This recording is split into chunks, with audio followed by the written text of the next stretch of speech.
حضران و ماتمداران سرکار سلطان کربلا سید الشہداء علیہ الصلوۃ والسلام، الحمدللہ بفضل اہل بیت علیہ الصلوۃ والسلام اس عظیم ترین بارگاہ اور مطہر مقام ذکر اہل بیت یعنی جان المنزل بارگاہ دہرا و حسن مقباس کی اس مطہر بارگاہ میں تو پاکیزہ سلسلہ مجالس آپ کی بابرکت خدمت میں چند روز قبل آغاز پذیر ہوا تھا۔ آج اس کے آخری مرحلے کی ابتدا کی سعادت حاصل ہو گئی۔ گزشتہ کی 3 مجالس میں جو گزارشات، جو معروضات رسالت محمدیہ اور اس کے حقیقی ساتھی کے عنوان سے آپ کی جماعتوں کی بارگاہ میں نظر کرنے کی سعادت حاصل ہوئی تھی، انہیں سے متصل اور بلا فصل ہوتے ہوئے آج کی چوتھی گزارش بھی ہدیہ سماعت ہے۔ قرآن مجید کے 48ویں سورہ کی 29ویں آیت میں اللہ نے اپنے حبیب کی رسالت مطلقہ کا تعارف کراتے ہوئے اس رسالت کے محافظوں اور ناصروں کا تعارف بھی کرایا۔ کائنات کو بتایا کہ ہم نے اپنے حبیب کو تنہا نہیں بھیجا، اپنے رسول کو اکیلا نہیں بھیجا اور اپنے رسول کو بے وارث نہیں بھیجا، بلکہ ہم نے محمد کے ساتھ ساتھ کچھ محمد جیسے کرداروں کو بھیجا، کچھ محمد جیسے وجودوں کو بھیجا، کچھ محمد جیسی ہستیوں کو بھیجا، تاکہ محمدیت کا تسلسل اور رسالت کا سلسلہ قیامت تک رہے، یہ وقتی نہ ہو، محدود نہ ہو اور ختم ہونے والا نہ، یہ ہمیشہ جاری و ساری رہے اور باقی و قائم رہے۔ اس لیے ہم نے کچھ جیسے محمد جیسے کرداروں کو خلق کیا اور محمد کی ذات کے ساتھ ساتھ ان کو ظہور پذیر فرمایا۔ پروردگار عالم نے ان ساتھیوں کا تعارف کچھ صفتوں کے ساتھ کیا۔ پہلی صفت اشداء علی الکفار، محمد نے یہ ساتھی کافروں پر بڑے سخت ہیں، کافروں پر بڑے شدید ہیں، کافر ان سے گھبراتے ہیں، کافر ان سے ڈرتے ہیں، کافر ان سے لرزتے ہیں، یہ کافروں پر بڑے بھاری ہوتے ہیں۔ یہ محمد کے ساتھیوں کی پہلی پہچان، جن سے کافر لرزتے ہوں انہیں کو محمد کے ساتھی ہونے کا حق۔ دوسری پہچان اور علامت یہ بتائی کہ رحماء بینہم، یہ آپس میں بڑے رحمی ہیں، آپس میں بڑے قریب ہیں اور ایک دوسرے پر قربان ہونے کا جذبہ رکھتے ہیں، ایک دوسرے پر فدا ہونے کی خواہش رکھتے ہیں۔ آپ اگر غور کریں تو آپ کو پتہ چلے گا کہ پیغمبر پر فدا کاری کی بنیاد کس نے رکھی اور پیغمبر پر طفیل اور قربان ہونے کی سر بنیاد کس نے رکھی۔ آپ کو تاریخ بتائے گی کہ یہ ایسا غیرت دار کردار ہے جس نے اپنی اولاد کو محمد پر ہمیشہ نثار کیا۔ اس سیرت کا بانی، اس سنت کا فاؤنڈر اور اس روش کا جاری کرنے والا کوئی اور نہیں ہے۔ تاریخ نے اس کو عقیدت کے ساتھ ابو طالب کہا۔ ابو طالب نے ہمیشہ محمد کو بچایا، محمد کی حفاظت کی، محمد کی نصرت کی اور محمد پر اپنی اولاد کو فدا کیا، اپنی اولاد کو قربان کیا اور اپنی نسل کو محمد پر فدا کر دیا وہ 3 سال تک شہر ابی طالب کی گھٹا ٹوپ، راتیں وہ اندھیرے، وہ دل دہلا دینے والی منزلیں، وہ بھوک، وہ پیاس، اور وہ قوم کا چوچن بائیگار، یعنی بنی ہاشم سے قطع تعلق۔ سب نے بنی ہاشم کو تنہا چھوڑ دیا، سارے کافر ایک طرف ہو گئے اور بنی ہاشم ایک طرف ہو گئے۔ یعنی اس کو تاریخ نے مقاطع قریش کہا۔ قریش نے ان لوگوں کو چھوڑ دیا جو اسلام میں داخل ہوئے تھے۔ ایک طرف اسلام ہی اسلام تھا اور ایک طرف کفر ہی کفر تھا۔ بعد میں بحث چھیڑنے سے کیا فائدہ کہ ابو طالب کون تھے، ابو طالب کا کردار کیا تھا، یہ دیکھ لیجئے کہ ابو طالب تھے کہاں، اسلام کی طرف تھے یا کافروں کی طرف تھے؟ اور کہیے گا ظاہر ہے کہ شہری ابی طالب خود ابو طالب کا بیت شرف ہے، خود ابو طالب کا گھر ہے، وہیں پر ابو طالب ہے، وہیں پر بنی ہاشم ہے، وہیں پر اسلام ہے، وہیں پر رسالت ہے، وہیں پر قرآن ہے، اور وہیں پر کلمہ ہے، وہیں پر توحید ہے۔ جہاں ابو طالب ہے تصور اسلام وہیں پر ہے۔ غور کریے گا۔ اور کبھی آپ نے دیکھا، کبھی آپ نے سوچا، کبھی آپ نے غور و فکر کیا، 3 سال تک اپنے 4 بیٹوں کو پیغمبر کی جگہ پر عدد بدل کر سلاتے رہے۔ پوری رات جناب ابو طالب کی یہی سیرت رہتی تھی، سنت رہتی تھی، مشغلہ رہتا تھا۔ محمد کو اٹھایا، علی کو لٹایا، محمد کو ہٹایا، علی کو لٹایا، محمد کو ہٹایا، جعفر کو لٹایا، محمد کو ہٹایا، عقیل کو لٹایا۔ چاروں بیٹوں کو محمد کی جگہ پر ترتیب کے ساتھ باری باری لٹاتے رہے۔ اور جانتے ہیں نیت کیا تھی، خواہش کیا تھی، آرزو کیا تھی، تمنا کیا تھی؟ آپ کا ماننا کیا تھا؟ آپ کا ماننا یہ تھا کہ اگر کافر قتل کرے تو میری اولاد قتل ہو، اللہ کا رسول قتل نہ ہو۔ اور جو کی جگہ سلوات پڑھنا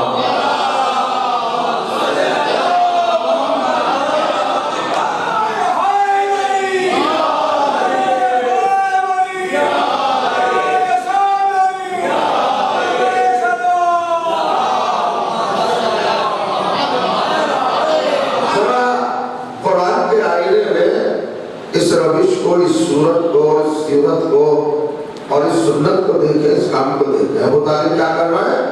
چاروں بیٹوں کو باری باری محمد کی جگہ پر لٹا ہے۔ کافر کا وار نہ چل جائے، کافر کو پتہ نہ چل جائے کہ محمد کہاں ہے۔ یہ کافروں سے بچانے کا پروگرام ہے، یہ کافروں سے تحفظ کا منصوبہ ہے، یہ کافروں سے حفاظت کی آپ کی ایک سیرت ہے اور ایک طریقہ ہے، ایک اسکیم ہے، ایک تحریک ہے۔ تو جس کے دل میں اتنا بڑا جذبہ ہو کہ میری اولاد مر جائے مگر محمد نہ مرے، جس کا یہ جذبہ ہو وہ تو کافر ہو گیا، اور جو محمد کو میدان میں چھوڑ کے بھاگے وہ امیر المومنین ہو گئے۔ سلام پڑھنے محمد و آل محمد۔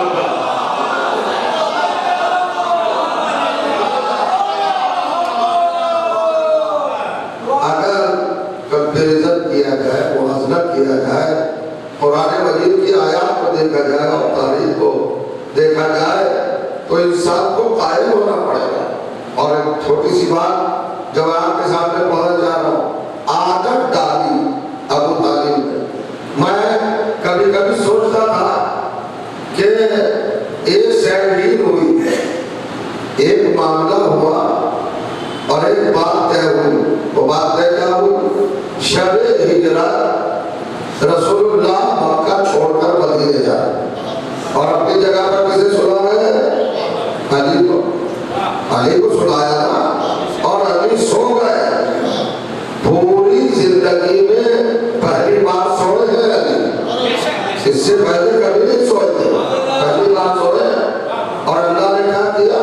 اب قرآن مجید کی آیت ہے، کسی پر بات تمام ہونا ہے، سورہ بقرہ دوسرا سورہ، اللہ کہتا ہے وَمِنَ النَّاسِ مَن يَشْرِي نَفْسَهُ ابْتِغَاءَ مَرْضَاتِ اللَّهِ۔ واللہ رؤوف بالعباد. تلاش کرو لوگوں میں وہ اکیلا کردار کون ہے، وہ تنہا کیریکٹر کون ہے جو اپنا ایک نفس بیچ رہا ہے اور اللہ کی ساری مرضیاں خرید رہا ہے.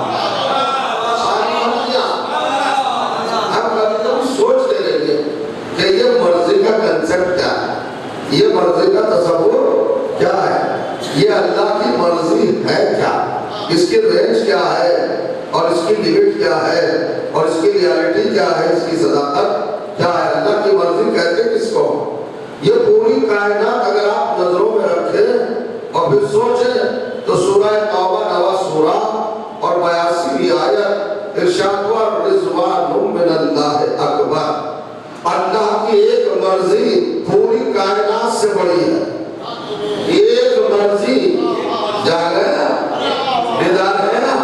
قرآن مجید نے بتایا ہے، کوئی اور تو بتا نہیں پایا. کیا بتایا ہے قرآن نے؟ اللہ کی ایک رضا، ایک مرضی. رینج کیا ہے اس کی، لیمٹ کیا ہے اس کی، حقیقت کیا ہے؟ من اللہ اکبر، ساری کائنات سے بڑی ہے. اللہ کی ایک مرضی ساری کائنات سے بڑی ہے. تو جہاں ایک مرضی ساری کائنات سے بڑی ہو وہاں ساری مرضیوں کا دائرہ کیا ہوگا؟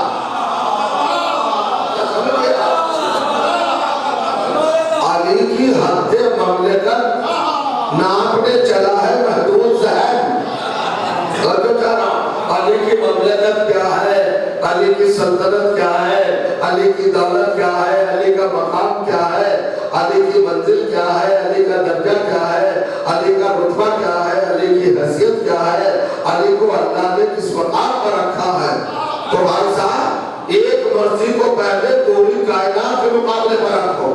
جب ایک مرضی پوری کائنات سے بڑی ہے تو جسے اللہ نے دے ہی بھی ساری مرضیاں ہوں، اس کی مملکت کو کون ناپے گا، اس کے حدود کو کون بتائے گا؟ اور جو کہہ رہا ہوں اس کی ذات کے پھیلاؤ کو کون سمجھا سکتا ہے؟ اب اللہ نے ساری مرضیاں دے دی. اب یہاں پر رک کے سوچئے پروردگار خریدا تو ہے ایک نفس، تو ایک کے بدلے ایک مرضی دے دیتا تو تجارت تو تھی نا، بزنس تو ہو جاتی. میری آواز پہنچ رہی نا تھا. اللہ نے کیا خریدا ہے شب ہجرت؟ نفس. کتنے نفس خریدے ہیں؟ نفسہو ایک. اور دیا کیا ہے؟ مرضات. مرضات مرضی کی جمع، یعنی مرضات جتنی مرضیاں تھی وہ سب دے دی، اپنے پاس رکھی نہیں. کیوں؟ اگر ایک مرضی بھی دے دیتا تو کیا علی ناراض ہوتے ہیں؟ ارے کائنات سے بڑی ہے ایک مرضی، نفس کے بدلے نہیں جاتی. مگر اللہ نے کہا میں اپنے پاس رکھوں گا. یہ اللہ کی پالیسی ہے. اس کو ذرا سمجھ کے چلیے گا، شاید زندگی بھر یاد رکھیں یہ اللہ کی پالیسی کیا ہے. اللہ نے کہا اپنے پاس مرضیاں رکھوں گا ہی نہیں. کیوں؟ اس لیے کہ ظالم آئیں گے، اہل بیت کو ستائیں گے، رسول کو ستائیں گے. اور چونکہ میرا لقب اور ٹائٹل ہے رحمان، نہیں سمجھے آپ؟ میرا ٹائٹل ہے سلام پڑھ گیا محمد.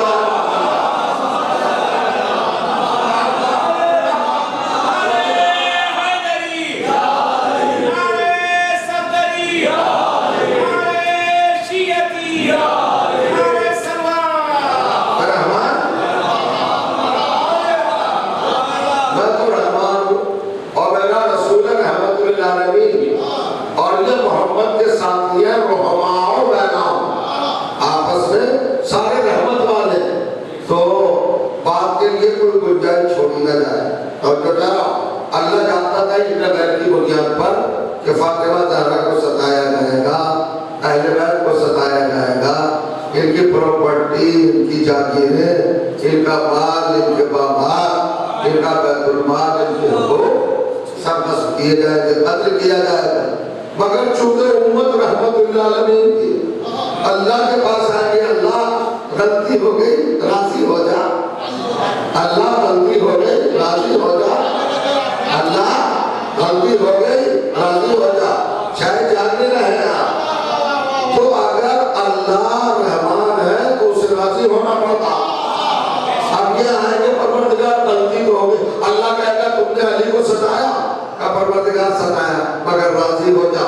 تم نے فاطمہ کو ستایا, کہ ستایا مگر تو رحمان ہے, راضی ہو جا. جب یہ رضا کی ڈیمانڈ کریں گے اللہ سے تو اللہ کہے گا بھائی میں کیسے ہو جاؤں, ہم نے تو ساری مرضیاں علی کو دے دی ہے, میرے پاس ہے ہی نہیں ہے. یہ ہے معاملہ سلمان پر محمد آئے.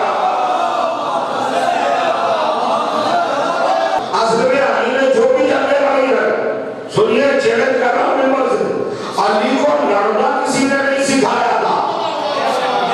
علی کا ذاتی علم تھا لڑنا, شیر الہی تھے, امام وقت تھے.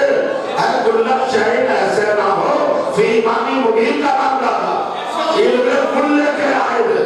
سلمان چلانا کسی نے نہیں سکھایا تھا, کافر کو مارنا کسی نے نہیں سکھایا تھا, مشرک کو قتل کرنا کسی نے نہیں سکھایا تھا, خیبر اٹھانا کسی نے نہیں سکھایا تھا, عتبہ اتارا شہرہ کو مارنا کسی نے نہیں سکھایا تھا, علی ابن عبدالعبد کا سر اتارنا کسی نے نہیں سکھایا تھا. بہت توجہ کر رہا ہوں, غور کریے گا. اور پھر لیکن سونا یہ ابو طالب نے سکھایا تھا.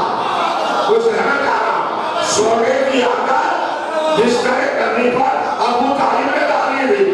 تو جو ذاتی کام تھا علی کا, ان کاموں کے انجام دینے پر اپنی مرضیاں نہیں دی ہے. جو ابو طالب نے سکھایا تھا اس کام کے انجام دینے پر اپنی مرضیاں دی ہے. اب میں کیا کہوں, اللہ یہ تو علی کی فضیلت کا اعلان کر رہا ہے یا ابو طالب کے کمال کا اعلان کر رہا ہے؟ سلمان بن محمد و آل محمد پر.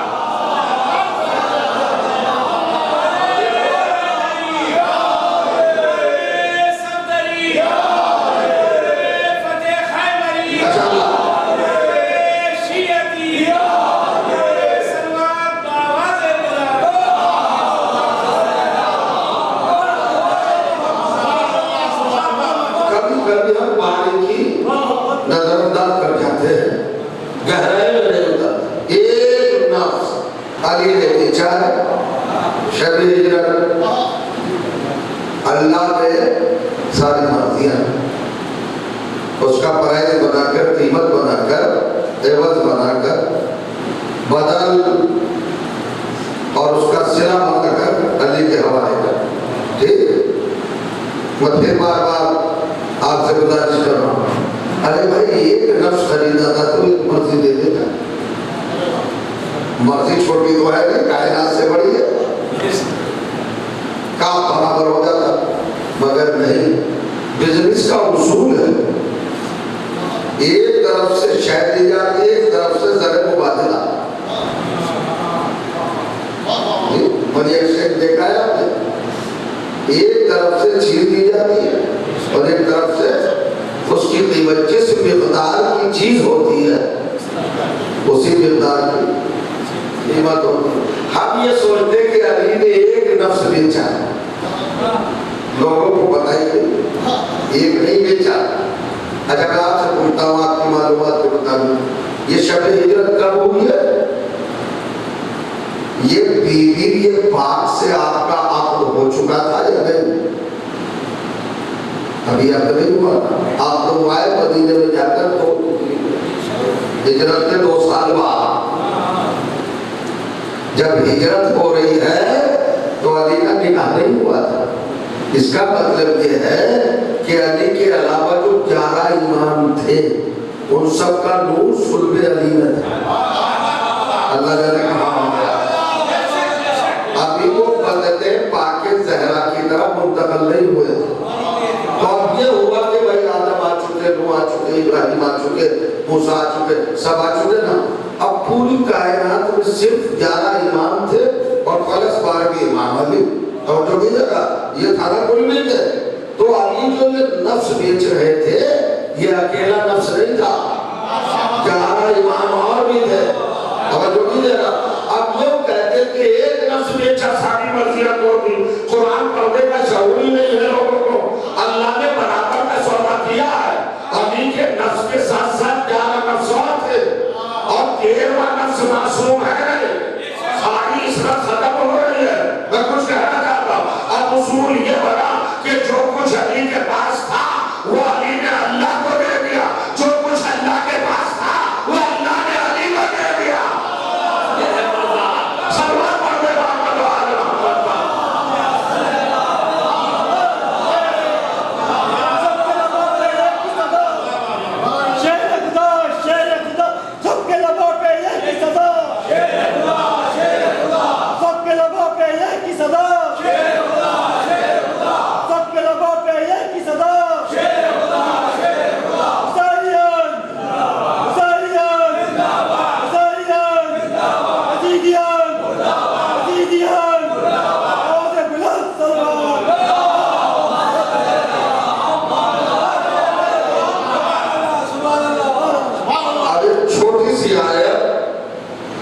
سناؤں گا جو مزاج لطیف کو اتنا معطر کر دے گی اور خوشبودار کر دے گی کہ زندگی بھر آپ خوشبو محسوس کرتے ہیں.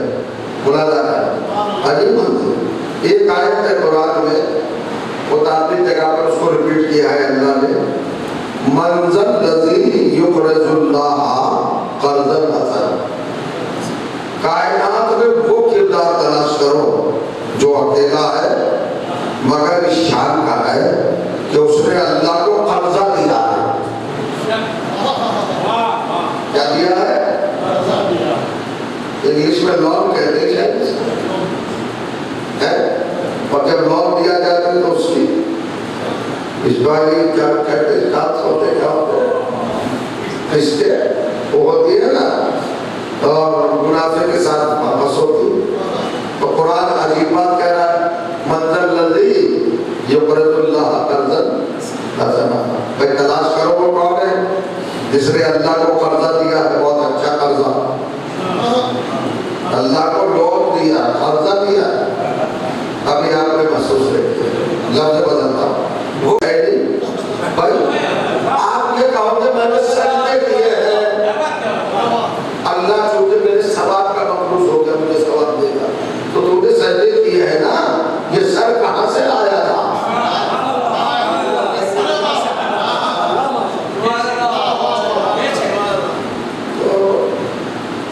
مقروض بنانے کا کنسپٹ ہوتا ہی مگر خود کہتا ہے کہ مجھے کسی نے مقروض بنایا. اب کون ہے بھائی وہ جس نے اللہ تعالیٰ کو مقروض بنایا؟ تو آپ روزانہ سن رہے ہیں کوئی بڑی بات نہیں ہے سمجھنے کی بات. لیکن دو کام ہے اہل بیت سے ہٹ کر کسی مشکل سوال کا جواب مل ہی نہیں سکتا. جب کوئی مشکل پڑ جائے ذہن کے اوپر تو اہل بیت کی سیرت ہی میں جواب ملتا ہے. کیا اس مقام پر آدم ہے؟ آدم نے اللہ کو مقروض بنایا تو آدم کا اللہ کے اوپر کچھ نہیں ہے. سب حساب کتاب برابر سب چکا دیا اللہ نے. کسی نبی کا کوئی قرضہ اللہ پر کسی دنیا والے کا قرضہ ہے ہی نہیں. اللہ دے دے گا اور اگر یہاں نہیں دے گا تو قیامت میں لوگ نمازیں پڑھی جاؤ جنت میں روزے رکھے جاؤ جنت میں حج کیے جاؤ بورے لے لو ایمان لے لو سلسبیل لے لو توبہ لے لو کوثر لے لو جاؤ جاؤ ہر ایک کی جزا ملے گی. اللہ ہر ایک کی جزا دے دے گا مگر وہ کام ہے جس نے اللہ کو مقروض بنا دیا. یعنی ایسا عمل تلاش کرو کائنات میں جس کی جزا ممکن نہ ہو. تب تو بنے گا نا اللہ مقروض.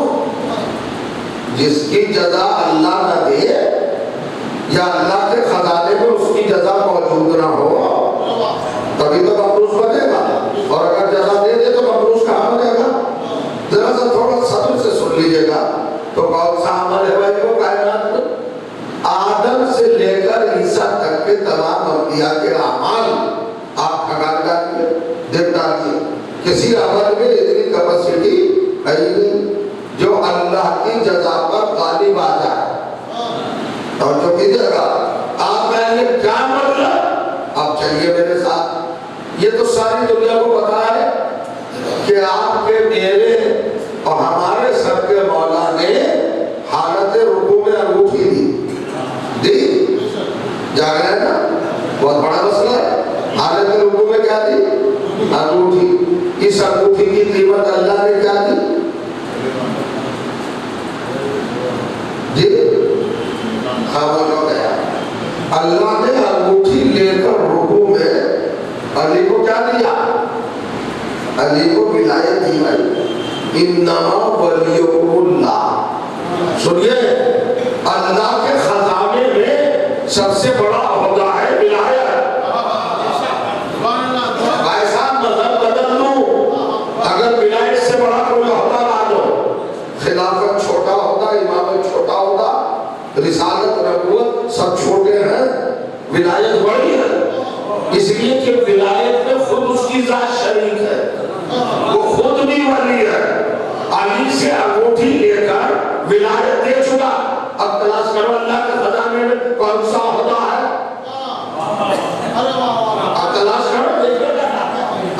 پتہ میں چلاؤ کہ اللہ مخلوق کیسے ہے اور کس کا خالق مند ہے، کس نے مخلوق بنایا ہے اللہ کو، تلاش کرو۔ اللہ کے عہدے میں ولایت سے بڑا کوئی عہدہ ہے؟ ولایت کا مطلب دیا ہے، ختم ہو گیا۔ تو یہ عہدہ اللہ نے کسے دیا؟ کب دیا؟ علی کو دیا۔ کس وقت دیا؟ جب رکوع میں انگوٹھی دی۔ تو جب رکوع کی انگوٹھی دے کر رکوع میں علی نے وہ مقام حاصل کر لیا کہ اللہ کے خزانے کا سب سے بڑا عہدہ لے لیا، تو جب یہی علی سجدے میں سر کٹائے گا تو اب اللہ کیا دے گا؟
کائنات میں تو وہ کوئی چیز ہے نہیں جس کو لے کے محمد راضی ہو، کیونکہ کائنات کو سب قائم ہوتا ہے، تو کوئی چیز کائنات سے الگ ہو، اور وہ کائنات سے الگ کیا بھاری تو نہیں پڑ رہے، یہ میری بات بھاری تو نہیں پڑ رہے، پھر سنیے اللہ کہہ رہا ہے محمد میں تجھے وہ چیز دوں گا کہ تو اس سے راضی ہو جائے گا۔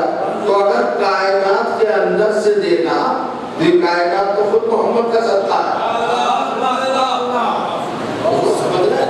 یہ کائنات سورج چاند ستارے زمین آسمان یہ سب چیزیں کیا ہے محمد کا صدقہ، تو صدقہ دے کے تو راضی کیا نہیں جا سکتا، اور صدقہ تو خود ان پہ حرام ہے، جب اولاد پہ حرام ہے سادات پہ حرام ہے، تو جو سارے سادات کا نور سے اعلیٰ ہو، جو سیدہ کا بھی بابا ہو، اس کے لیے صدقے کا کیا کنسرٹ؟ تو کائنات کی کوئی چیز دے کے محمد کو راضی نہیں کیا جائے گا۔ کبھی کبھی دیکھیے ایسا ہوتا ہے، اب میں پوچھنا چاہ رہا ہوں، ایک چیز ہوتی ہے اپ گریڈ، ایک چیز ہوتی ہے ڈی گریڈ، ہے نا؟ ایک چیز وہ ہے کہ یہاں تھی وہاں کر دیا، ایک چیز وہاں تھی یہاں کر دیا۔ اب ایک بات پوچھنا چاہ رہا ہوں، آپ سے سوال کر رہا ہوں، آپ چونکہ جانکار ہے، ہوشیار ہے، بیدار ہے، مجلسیں پڑھ پڑھ کے شعور و احساس پیدا ہو گیا، یہ بتاؤ علی پہلے نفس اللہ بنے یا نفس رسول بنے؟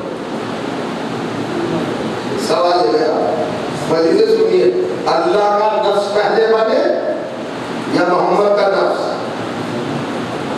ایسا مشکل سوال ہے، ارے ہجرت ہے مکے سے مدینے کی طرف آنا، ہجرت کی رات میں علی سوئے تو نفس اللہ بنے، اور نفس رسول بنے ہیں مباہلے میں 10 ہجری، یعنی ہجرت کے 10 سال بعد، 10 سال پہلے نفس اللہ اور 10 سال بعد نفس رسول، تو پہلے نفس رسول بنے یا نفس اللہ ہوگا؟ نفس اللہ، نفس اللہ ہونا بڑی بات ہے یا نفس رسول ہونا؟ نفس خدا ہونا بڑی بات ہے نا، رسول چھوٹے ہیں اللہ بڑا ہے، تو پہلے بنایا اللہ نے اپنا نفس، کیوں بنایا اپنا نفس؟ چونکہ محمد سے پرومس کر چکا تھا کہ آخر میں ایسی چیز دوں گا کہ تو راضی ہو جائے گا، سب کچھ دے دیا تھا محمد کو، لے گیا آسمان، لے زمین، لے رسالت، نبوت، ساری چیزیں لے لے، لیکن آخر میں کہا گا جس کو اپنا نفس بنایا تھا اب نے اسے تیرا نفس بنا دے گا، یہ ہے وہ آخر میں، اور یہ سب سے آخری عطا ہے، ادھر فاطمہ عطائے خدا، ادھر نفس علی عطائے خدا، یعنی بیٹی بھی ایسی دی کہ کائنات میں کوئی بیٹی نہیں، اور نفس بھی ایسا دیا کہ کائنات میں کوئی نفس نہیں، نہ علی کا جواب نہ فاطمہ کا جواب، ایسی بیٹی کا باپ بنایا جس کی تعظیم کو خود اٹھے، اور ایسے نفس کا مالک بنایا جسے خود اپنا نفس قرار دیا تھا، تو محمد راضی نہیں ہو گئے؟ علی کا نفس لے کر محمد راضی ہو گئے، یعنی محمد کو پوری کائنات دی تھی اللہ نے، سب کچھ دیا تھا، مگر اللہ جانتا تھا علی راضی نہیں ہے، جب تک علی کا نفس نہ دے دوں تو بھائی میں کیا کروں؟ جب علی کے بغیر محمد ہی راضی نہیں ہوتا، جب محمد علی کے بغیر اللہ سے راضی نہیں ہوتا، تو ہمارے والے علی کے بغیر اللہ کا راضی ہوگا؟ سلمان پڑھے محمد والے محمد،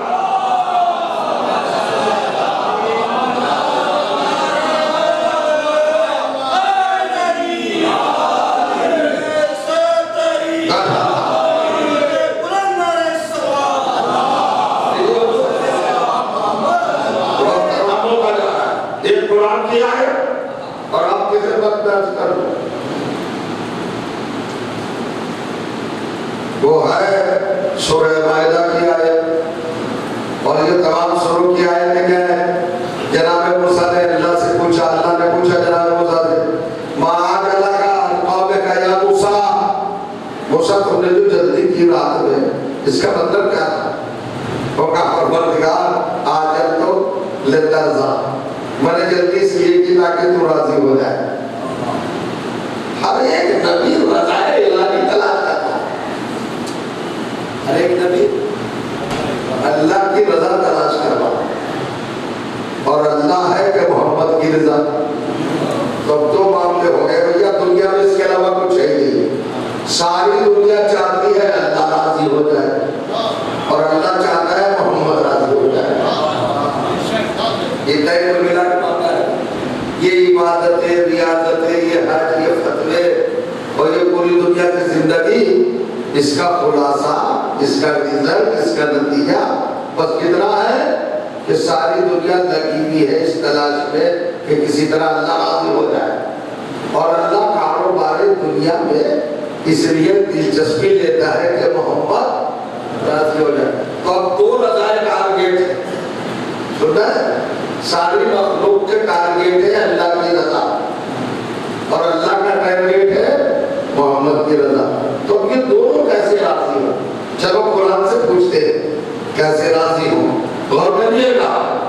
اب ہمیں ایک جگہ ملا سورہ بقرہ میں، پروردگار نے کہا قد نری تقلبک فی السماء، محمد ہم آپ کا بار بار چہرہ اٹھانا آسمان کی طرف دیکھ رہے ہیں، فلا نولین وجہک قبلۃ ترضاھا، ہم عنقریب اسی مقام کو تمہارا قبلہ بنا دیں گے جس کو تم چاہتے ہو۔ اس کے پس منظر میں بیک گراؤنڈ میں کیا لکھا ہے تفسیر میں معلوم ہے؟ بیت المقدس کی طرف سجدہ ہونا تھا، وہ تھا یہودیوں کا۔ یہودی تازہ تز کرتے تھے، تانا دیتے تھے کہ مسلمانوں کا رسول اور ہمارے قبلے کی طرف جھکتا ہے، تو نبی کے دل پر بار گزرتا تھا، بار بار آسمان کی طرف دیکھتے تھے۔ تو قرآن اس کو کاپی کر رہا ہے کہ ہم دیکھ رہے ہیں آپ کے چہرے کو بار بار اٹھانا آسمان کی طرف، ہم آپ کا چہرہ ادھر ہی پھیر دیں گے قبلۃ ترضاھا، جس سے آپ راضی ہو جائیں گے۔ یعنی کیا پتہ چلا قرآن میں کہ اگر کعبہ قبلہ بن جائے تو محمد راضی ہوتا ہے۔ سنیے آپ نے، اگر کعبہ قبلہ بن جائے، کعبے کی طرف سجدہ ہونے لگے تو محمد راضی ہو جاتا ہے۔ یہ میں قرآن کے مطابق بتا رہا ہوں، اب آگے نہیں جاؤں گا۔ اگر کعبے کو قبلہ بنا دیا جائے تو محمد راضی، تو محمد کی رضا کا پتہ چل گیا۔ اب اللہ کیسے راضی ہو؟ تو آدم سے لے کے پھر چلو محمد کے دور تک 9 ہجری تک آ جاؤ، اللہ کی رضا پتہ ہی نہیں چلتی کہ اللہ کیسے راضی ہوگا۔ ایک دن خود ہی کہہ اٹھا کہ میں راضی ہو گیا، نہیں سمجھے آپ؟ چلو میں چلتے قافلہ لے کے آدم کے بعد بتاؤ کہ اللہ کیسے راضی ہوتا ہے؟ وہ کہا ہزاروں سال تو مجھے ہو گئے کیسے بتائی تو کیسے راضی ہوتا ہے؟ جناب نو آپ بتائیے اللہ کیسے راضی ہوتا ہے؟ کہ بھائی رضا تو میں بھی چاہ رہا ہوں مگر میری نہیں ہے، تو جب میری نہیں، اب قرآن کی آیت پڑھو، سورہ مائدہ 5واں سورہ آیت نمبر 3، اللہ نے کہا الیوم اکملت لکم دینکم وعلیکم نعمتی ورضیت لکم الاسلام دینا، میں راضی ہو گیا۔ نہیں سمجھا؟ سند دے دی اللہ نے، رضی تو میں راضی ہو گیا۔ لو اور کیا چاہیے انبیاء مرسلین مسلمانوں، اور کیا چاہیے؟ اللہ نے تو خود بتا دیا میں راضی ہو گیا، مگر یہ بتاؤ راضی کیا ہوا؟ جب محمد نے ہاتھوں میں اٹھا کر علی کو مولا بنایا، جب علی کو اٹھا کر ہاتھوں پر محمد نے مولا بنایا تب اللہ راضی ہوا۔ اب پتہ چلا دو چیزیں ہیں، ایک ہے کعبہ، ایک ہے معبود کعبہ۔ نہیں سمجھا؟ ایک ہے کعبہ، ایک ہے معبود کعبہ۔ اگر ہم کعبے کو قبلہ بنائیں تو محمد راضی ہوتا ہے، اور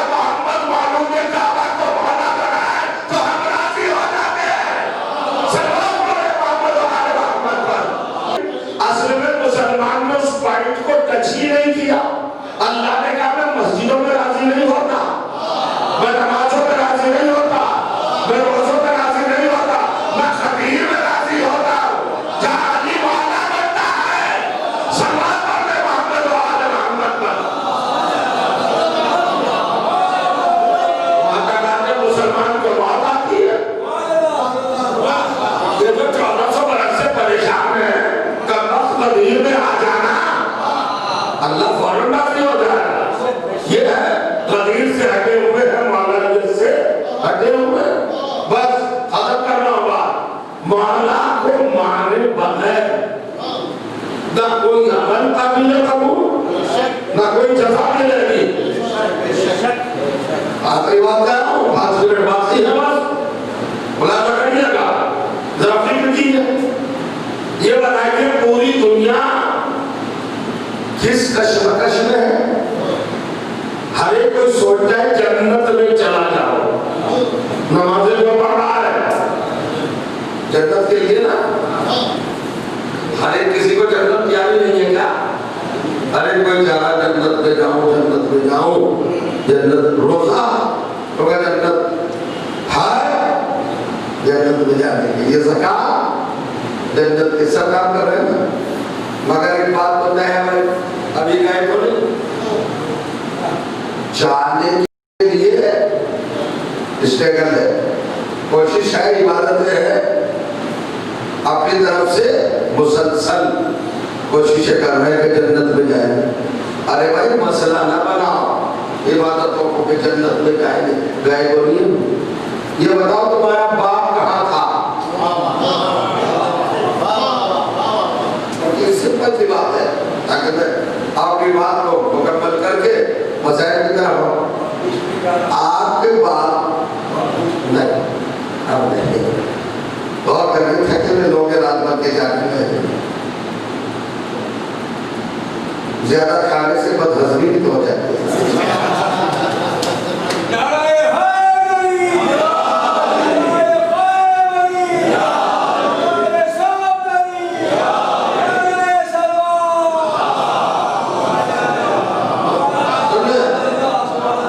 ظاہر کی جتنی کیپیسٹی ہو اتنا ہی وہاں پر سپلائی کرنا چاہیے۔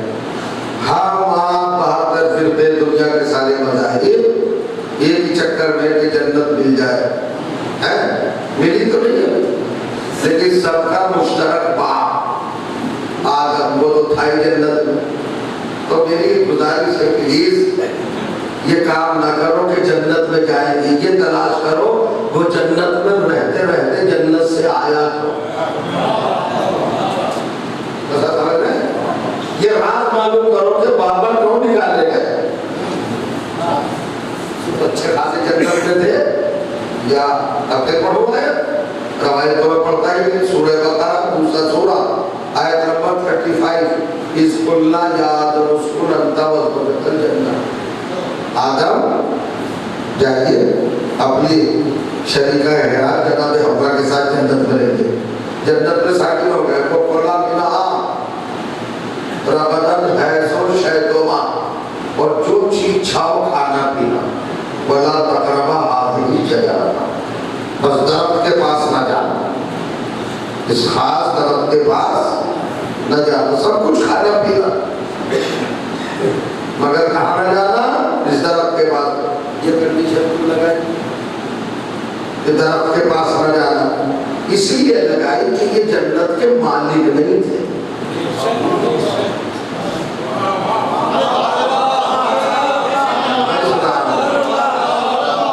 تاکہ قرآن میں سند رہے کہ یہ مالک آپ کا گھر ہے، آپ آنر ہے، آپ کو کہا جائے گا کہ ہینڈ پمپ کے پاس نہ جانا، بطور حکم دینے والا اگر آپ کی پراپرٹی ہے، آپ اس کے آنر ہے، تو چاہے ہینڈ پمپ چلائے یا کہیں جائے یا پمپی کھولے یا دروازہ بیڑے بند کرے، کچھ کرے، کوئی روکے گا آپ کو؟ ہاں، اگر آپ کرائے پر مکان لے رہے یا کوئی آپ کو کہہ رہا ہے کہ آئیے رہیے آپ کے پاس نہیں ہے، مگر نہ خیال رکھے گا، ساری چیزیں یوز کیجیے گا، مگر ادھر مت جائیے گا۔ یہ شرط لگانا بتاتا ہے آدم جنت کے مالک اگر جنت میں تو تھے، آئے کیسے؟ وَكَفَّ أَكَلَ مِنْهَا، جس درخت کے پاس جانے سے منع کیا تھا اس کا پھل کھا لیا۔ تو یہ درخت کس کا تھا؟ اب پڑھو ایک آیت قرآن مجید کی، سورہ دہر 76واں سورہ 22ویں آیت، وَجَزَاهُمْ بِمَا صَبَرُوا جَنَّةً وَحَرِيرًا۔ فاطمہ ہم نے یہ جنت آپ کو جزا دے دی، یہ آپ کی پراپرٹی ہے، اب پتہ چلا پراپرٹی ہے فاطمہ کی. جنت کس کی پراپرٹی ہے؟ اچھا پوری جنت کو نہ مانو، ایک درخت تو ہوگا جسے روکا تھا. پوری جنت آدم کی کو ماننے تھے، مگر وہ درخت تو نہیں تھا آدم کا جس سے روکا تھا. تو وہ بتاؤ کس کا تھا؟ جنت تو آدم کو دے چکا. اب کبھی کبھی اصل میں خاموش ہو جاتے ہیں. بھائی صاحب جنت میں آدم ہے، ہم نے مانا پوری جنت آدم کی، مگر جس کے لیے اللہ نے کہا کہ اس درخت کے پاس نہ جانا وہ تو آدم کا نہیں رہا. پھر اس نے کہا کہ ہم نے جنت جزا میں دے دی فاطمہ کو، تو چلو پوری جنت کو مائنس کر کے یہ درخت کو بعد میں جو بچانا تھا یہ فاطمہ سے رکھا ہوا نا، تو اسی کا تو پھل کھایا، ختم ہو گئی بات. اللہ کا بنایا ہوا خلیفہ اگر فاطمہ کے درخت سے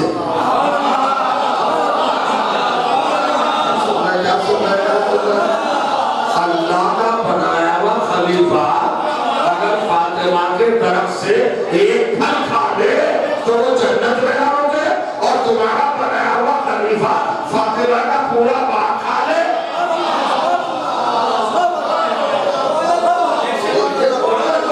سلام پڑھے محمد علیہ.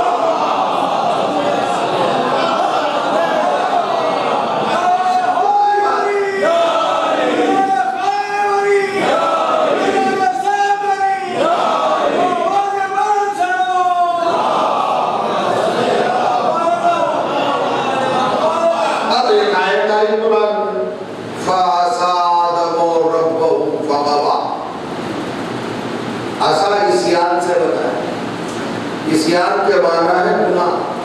مسلمانوں نے لکھ دیا کہ حضرت آدم نے گناہ کیا، اپنے رب کا گناہ کیا. اللہ نے انہیں اس گناہ کی بنیاد پر جنت سے، چونکہ جنت میں گناہگار نہیں رہ سکتا، لیکن ہمارا عقیدہ ہمارے اہل بیت نے جو ہم کو بتایا بڑی تاکید کے ساتھ سختی کے ساتھ، وہ یہ ہے نہیں معصوم کبھی گناہ نہیں کرتا،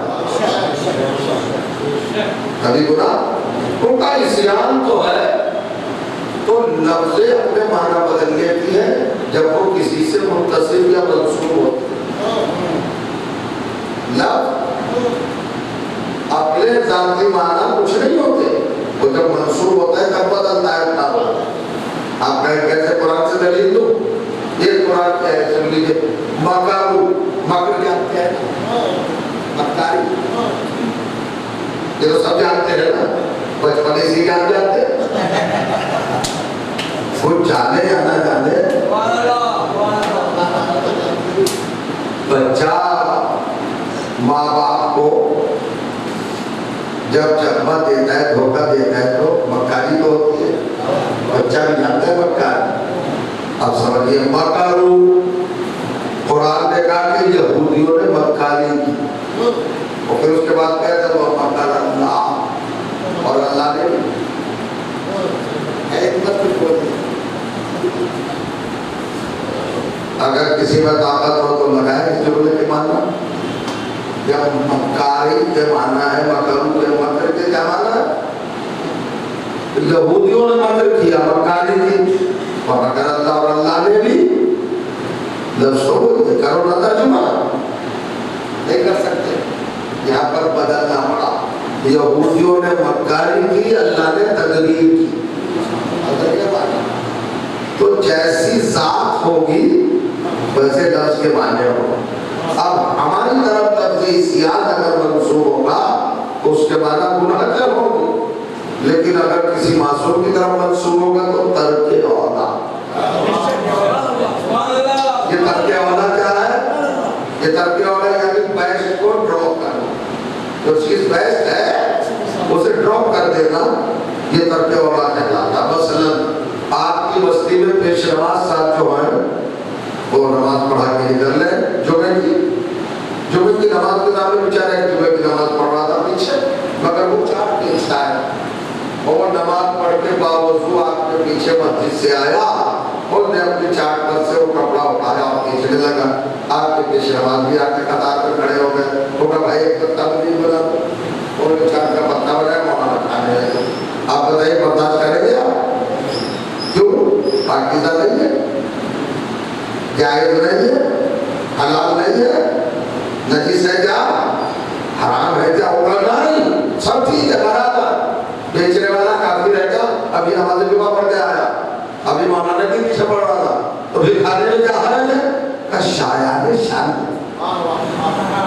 ہماری قوم کا پیش نماز سڑک پہ کھڑا ہو کر پتے میں چاٹ دے کر کھائے، یہ اس کی ذات کے منافی نہیں ہے. اس کو کہتے ہیں بیسٹ تھا کہ اس کو انجام نہ دے. تو انہوں نے یہ ترک اولاد ہے، یہ ہے ترک اولاد. سمجھ میں آنے ترک اولاد یہ کیا مطلب ہے آدم نے کیا تھا، یعنی نہ کھاتے تو بہتر تھا، حرام نہیں تھا. اس لیے جنت میں کوئی چیز حلال تو ہے نہیں، پاکیزہ ہے، اور پاکیزہ کا استعمال کرنا ہر وقت جائز ہے. مگر حضرت آدم کے لیے بیسٹ تھا کہ پھل نہ کھاتے، تو بیسٹ کو ڈراپ کیا نا، ترک کے معنی ڈراپ، اولا کے معنی بیسٹ، یعنی جس کو نہیں چھوڑنا چاہیے تھا اسے چھوڑ دیا، ختم ہو گیا.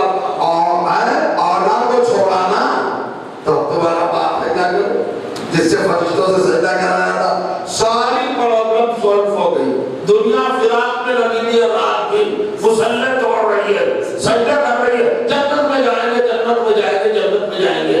ارے ابا کو تو دیکھ لے، ابا جنت سے کیسے آئے ہیں، ہوگا کیسے آئے ہیں، تو انہوں نے تو ترک اولاد کیا تھا، تو شرم نہیں آتی، غیرت نہیں آتی. جب باپ جنت میں رہتے ہوئے بھی اگر اولاد کو چھوڑ دے تو وہ جنت میں نہیں جی سکتا، اور تو ماما کو چھوڑ کر جنت میں جانا چاہتا ہے. یہ ہے قرآن.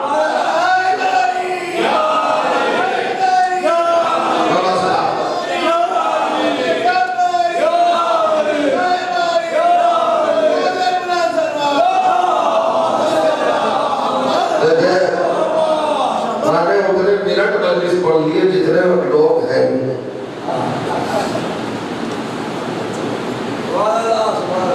یہ ہے معاملہ. مولا کو چھوڑ کر جنت میری نہیں. کربلا نے ہمیں یہی بتایا، مولا کا دامن پکڑنا اور مولا کو چھوڑنا، یہی دو نظریے ہیں کربلا کی جنگ کے. ایک طرف مولا سے بغاوت، ایک طرف مولا سے عقیدت، ایک طرف مولا سے لگاؤ، ایک طرف مولا سے نفرت. امام حسین نے وقت آخر بیان نہیں دیا لشکر یزید سے، مجھے کیوں قتل کر رہا ہو، تو آواز آئی بغضاً لأبیک. ہمیں اس ذات گرامی سے جس کو اللہ کے رسول نے مولا بنایا تھا، اس علی سے ہمیں بغض ہے. تو یہ بغض علی پر بنی ہے کربلا، اور اس بغض علی نے کیا قیامت کی، فاطمہ کا گھر تباہ کر دیا. عاشور کو گزرے 40 دن ہو گئے، آج آپ اربعین منا رہے ہیں، مگر اس مجلس میں بس 40 کا تذکرہ تو ہوگا مگر پڑھا نہیں جائے گا. مجھے 2 مسائل پڑھنا. کربلا نے کیسے کیسے ہیرے پیش کیے اور کیا کیا قربانیاں پیش کی. امام حسین خود اگر آپ دیکھیں بنفس نفیس بتاتے خود کیا منزل ہے امام حسین. اور پھر 70 لاشیں امام نے اٹھائی. چھوٹی سی بات کہوں گا، مجھ سے کہا گیا ہے، حکم ہے کہ جناب قاسم کے وسائل بھی پڑھو. آپ مجھے صرف 1 منٹ میں سوچ کے بتائیے کہ جناب امام حسین کو سب سے بڑا صدمہ کس کی لاش پر پہنچا. دوہرا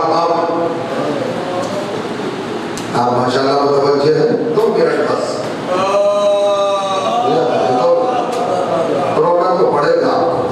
آواز روک نہیں پائے گا، اپنے آنسوں کو نہیں روک پائے گا.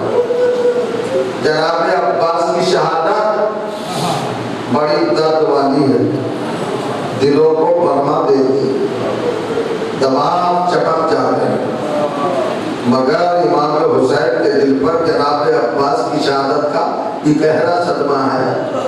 اس لیے کہ عباس سے ایک ہی رشتہ ہے، حسین کا بھائی ہے۔ جناب علی اکبر کے سینے پر بچی لگی، بہت بڑا صدمہ امام حسین کے دل پر، مگر یہ کہنا غم ہے اس لیے کہ علی اکبر امام حسین کے بیٹے ہیں۔ علی اصغر کے ڈنڈے سے گلے پر بڑا سا تیر لگا اور بنا لوز نے اہلن لوز ایک کان سے دوسرے کان کی طرف نکل گیا۔ بڑے صدمے کی بات، لشکر یزید رونے لگا۔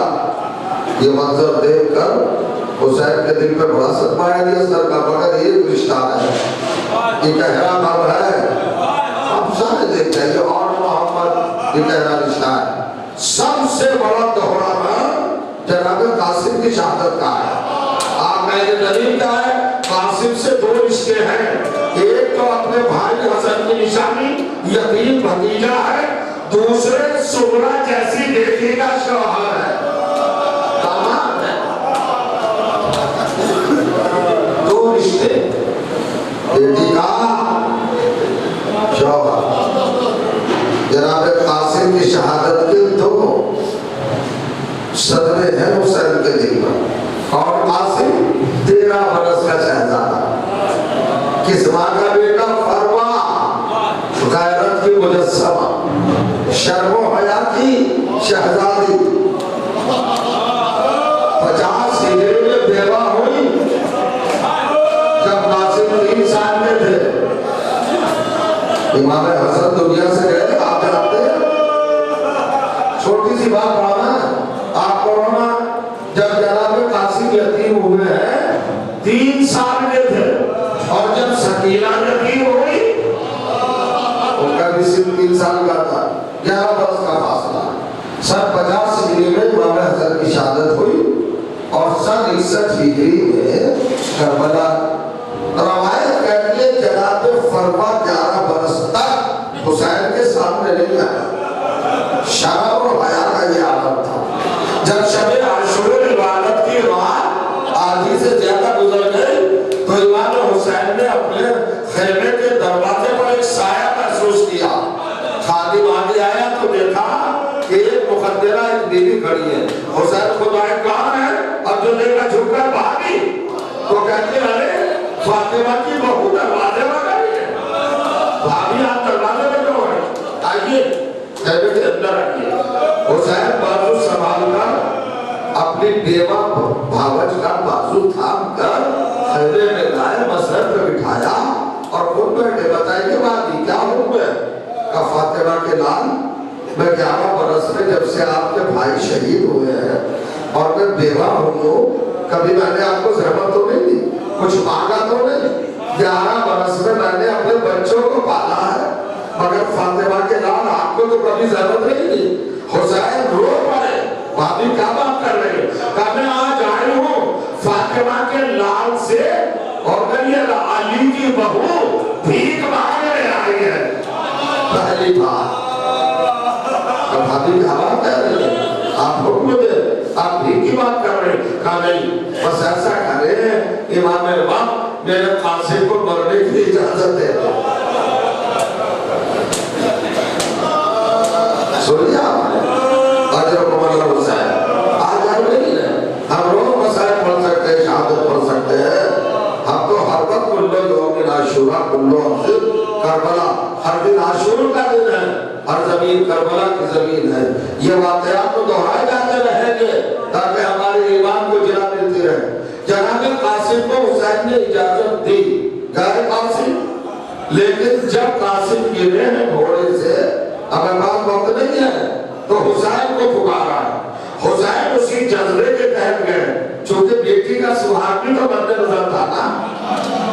جب آئے ہیں تو آپ نے عجیب منظر دیکھا اور غضبناک ہو کر ایک حملہ کیا۔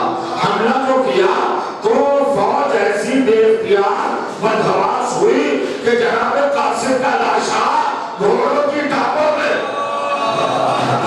پناہ ہو گیا۔ زیارت الہیہ میں ایک فکرہ ملتا ہے حضور، میرا اور آپ کا بار بار امام مرثیہ پڑھ رہا ہے، جناب قاسم کے مسائل کا ذکر کر رہے ہیں، کہتے سلام ہو میرا